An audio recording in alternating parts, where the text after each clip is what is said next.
Hey guys, Jess here with Key Tarot. I'm just going to do a real quick general reading. This is not zodiac sign specific. I don't know who it will be for or what it will be about. Might be your story today, might not be. So let us say a quick blessing and we will find out. All right. Holy Spirit, thank you so much for being with us here today and in every breath that we take. We ask that these messages be received by those who are meant to hear them. Amen. All righty. Let us, I don't know which deck I want to use. Let's use this Tarot of Wonderland since I have it in my hand. How about that? All right.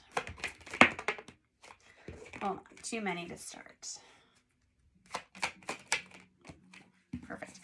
Six of Pentacles comes out on its side, which tells me that there is somebody here who's kind of questioning whether they're getting what it is that they deserve in a situation. Six of Pentacles can be about equal give and take. It can be about reciprocity. It can be about fairness. It can be about finances. It can be about sharing and giving. Whenever it comes out here on the side, it feels like someone here who's just not sure they're getting like the best deal in a situation. What's this about? I got the Hermit card. Now we have you going kind of within and isolating about the situation. Hermit card is the card of Virgo. It's one of my favorite cards in the entire deck. It indicates going within and spending a lot of time with your higher self, your higher power.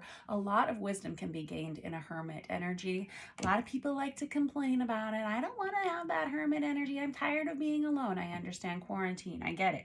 However, a lot of times this is what's needed, is this isolation and this time apart from others so that you can, get rid of other people's voices in your head and kind of get down to brass tacks with your own, with your higher self's words for yourself here.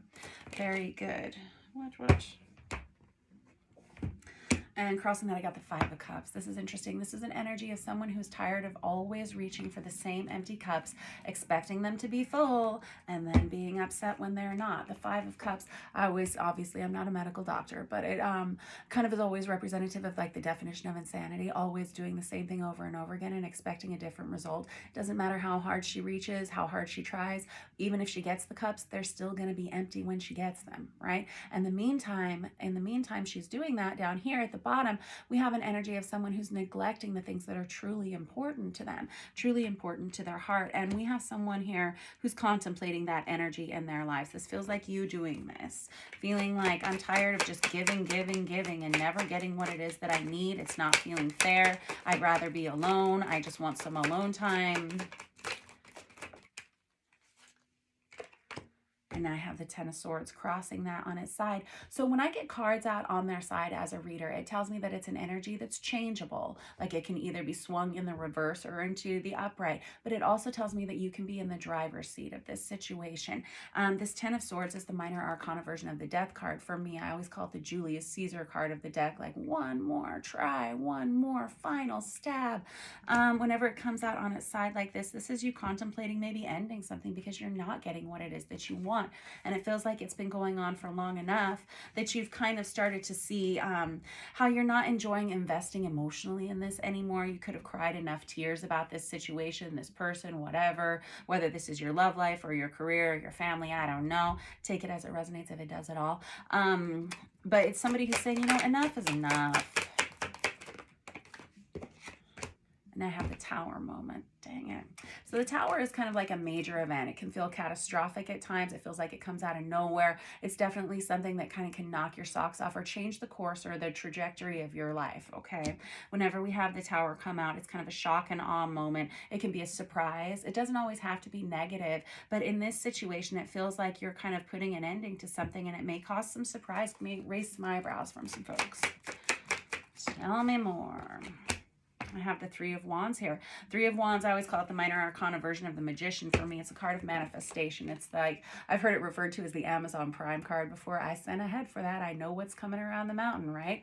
But it's kind of an energy of waiting. You've been waiting for things to get better, waiting for things to improve, all the while knowing what it is that you want for your future. But for some reason, there's somebody else in this situation that's not giving you what it is that you need. It doesn't feel like they're giving you what you need emotionally, possibly financially, support support-wise in some way, whether it's physical support, financial support, emotional support, not getting what you need.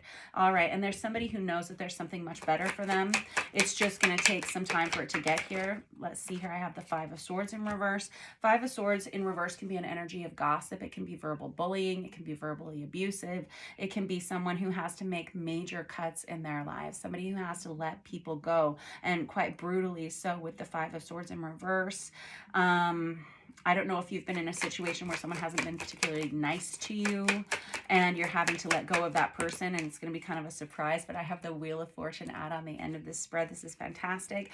Wheel of Fortune is an energy of change. It's an energy of a shifting. Remember how I was saying about when cards come out on their side, I know that there's an energy of change. Either they're going to flip in the upright or they're going to flip in the reverse, depending upon what it is that you want to do, because you're kind of in the driver's seat. Well, with the Wheel of Fortune, it's an energy of what goes up must come back down, and it's a cycle, right? And it's about good karma. It's about being back in the flow of yourself. It's about things getting better. But it usually comes, like, we usually have to have a shift of some sort to move the wheel, right? You have to take some kind of action to move the wheel. And a lot of times this Tower card is exactly what you need for that, because we have the Wheel of Fortune that comes first, right? And then we're going to have that Tower card much later. Very good.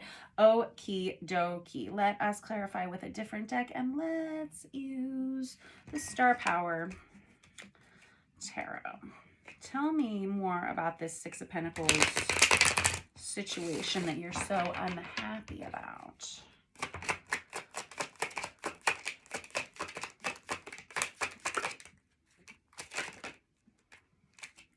Ace of Wands and the Three of Swords. Darn it all. Ace of Wands, Three of Swords. This is somebody who sees something else that they would prefer. I don't know if you've been sitting in a bad situation for a while and all of a sudden there's like some kind of major shift that happens in your perspective and you're like, you know what? I think I can do better than this. I think I'm worth more. I think I deserve more. There's somebody that wants to go in a different direction. Definitely the Ace of Wands is the most sexually passionate card in the deck. It's definitely an energy of people who desire you, who want you, who would love to spend their time with you. I think that whoever you are, you're starting to figure that out for yourself and say, hey, you know, I don't necessarily have to sit in this situation over here where I'm not being fulfilled emotionally, financially, in any kind of way supportive. I'm not being supported in any way, and I think that I could do better. I think I deserve more in my life. The Three of Swords is an energy of a breakup. I always call it the Ben and Jerry's card of the deck. It represents heartache, grief, and pain. Ouch, ouch, ouch. And when I have it next to this Ten of Swords right here, it's definitely an ending of some sort, but it's kind of like a necessary ending, and it feels like you haven't quite made that choice yet, or if you've made the choice, you haven't let anybody else know. And what did I say? There's some information that comes out here with that Tower that's going to raise some eyebrows, possibly raise some hell. That's never fun, right? Page of Cups in reverse. That's an energy of someone who needs to offer an extension of apology, forgiveness, kindness, or love, but it can also be an energy of someone who says, I'm retracting an offer of love. I'm no longer going to be sending you messages of kindness, love, of forgiveness, or apology. Pages are messengers, and whenever we have this in the reverse, there's kind of a no-go energy. We have somebody looking in a different direction with that Three of Wands. Very good. And now I have the Page of Swords and the World card. This is great. So the Page of Swords is somebody who sends a message. He's the messenger of messages. I got two pages out here. This could represent a family dynamic. This could be a workplace environment. The World card here tells me that we're at the end of an era for you, whoever you are, if this is your reading. This World card has been very, very present in a lot of the readings that I've done for about the last 8 days, I would say. But this World card is a major shift. What happens, it's the very last card in the major arcana of a deck of tarot. It's the final ending. And what I always say, it's not about starting the next chapter of your life. It's about closing the book, putting it on the shelf and pulling down the next volume of yourself. 7-year cycles, 9-year cycles, 13-year cycles, major commitments that have to be ended in order for you to move from the world to the next card, which is the number 0, which is the Fool card, right? Okay.